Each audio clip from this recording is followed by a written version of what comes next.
होनी है। यहाँ एक अपडेट आपसे चाहेंगे कि क्या जो वो 11 सदस्यीय शिष्टमंडल को पहुंचकर डिप्टी सीएम से मुलाकात करनी है, क्या वो लोग वहां पर पहुंचे हैं अभी और कौन कौन उनमें शामिल है?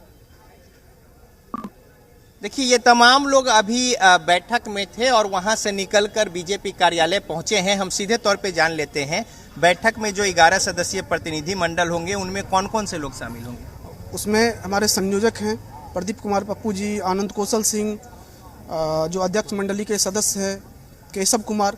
इस तरीके से बिहार के जितने संगठन हैं चिकना, सभी के अध्यक्ष शामिल हैं उसमें शामिल हैं उनमें। तो ये जो कह रहे हैं कि एक जो जहाँ पे उनकी बातें हैं या फिर नियोजन की बात है, तो सरकार तो कह रही है कि परीक्षा पास करेंगे, शहरी क्षेत्र में उनका प्रतिनियुक्ति जो है होगी, तो फिर इसमें ऐच्छिक वाली नहीं, बात, ये तो बात मानी जा रही है। यही तो समझने वाली बात है।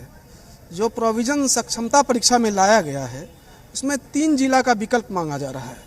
हम कहते हैं कि 20 साल से लोग नौकरी कर रहा है, उस परिस्थिति में 3 जिला के विकल्प का क्या मतलब है? आप उसको स्वैच्छिक कर दीजिए। जिसको शहरी क्षेत्र में जाना है, किसी को ग्रामीण क्षेत्र में जाना है, वो आप कर दीजिए। हमारा ऐच्छिक स्थानांतरण का मांग यही है, 3 जिला के विकल्प को आप समाप्त कर दीजिए।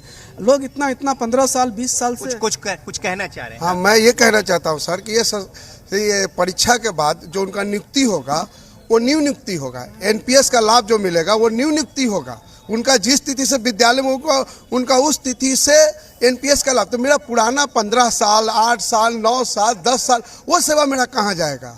अच्छा, उसका लाभ नहीं मिला? नहीं, उसका लाभ नहीं, वो सेवा वरीयता का लाभ नहीं मिलेगा। वो नई नियुक्ति। और हम लोग का पे प्रोटेक्शन सरकार कर रही है, लेकिन हम लोग पे मैट्रिक प्रोटेक्शन चाहते हैं। अभी हम लोग 13 पर हैं, 13 पर मतलब एथी में हम लोग को कर दिया जाए। 2020 नियमावली में स्पष्ट था कि 10 साल के बाद कालबद्ध प्रोन्नति का लाभ दिया जाना है, लेकिन नई जो विशिष्ट शिक्षक नियमावली आई है, जब शिक्षक राज्यकर्मी बनेंगे उसके बाद 8 साल के बाद उसको जो है कालबद्ध प्रोन्नति का लाभ मिलेगा। हम कहते हैं कि हम 20 साल से नौकरी कर रहे हैं, आप हमारा कालबद्ध प्रोन्नति दे दीजिए।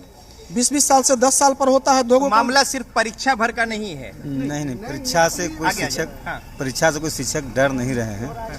जो नई व्यवस्था जो बनाई गई है परीक्षा को लेकर, क्षमता परीक्षा को लेकर, उसमें कई त्रुटियां हैं। जी, इसमें जो प्रावधान लाए गए हैं सक्षमता परीक्षा को लेकर के, उस प्रावधान को लेकर के हम लोग चाहते हैं कि वह प्रावधान सुधार हो, जो शिक्षक हित में हो, शिक्षा हित में हो। लेकिन कई शिक्षक तो ये कह रहे हैं ना कि कोई एग्जाम ही ना हो, सरकार उस पर करे कि हम कुछ अतिरिक्त आपको और सुविधा या फिर अटेम्प्ट दे देंगे। तो एग्जाम की जो बात है, एग्जाम किस लिए? प्रमोशन के लिए।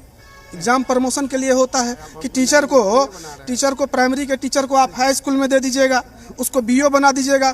जब आप शिक्षक को शिक्षक ही बनाने के लिए जा रहे हैं तो फिर एग्जाम का क्या मतलब हो जाता है? लेकिन रजनीश, कुछ बयान इस तरह के भी सुनने को मिले थे कि जब ये कॉन्ट्रैक्ट बना था उस समय पर कोई वादे नहीं किए गए थे कि आपको यहाँ पर हम फिक्स कर देंगे। पात्रता परीक्षा हो, ये सब पास करके सारे शिक्षक अब योग्य हो गए हैं। उस परिस्थिति ये बात तो ठीक है, लेकिन अब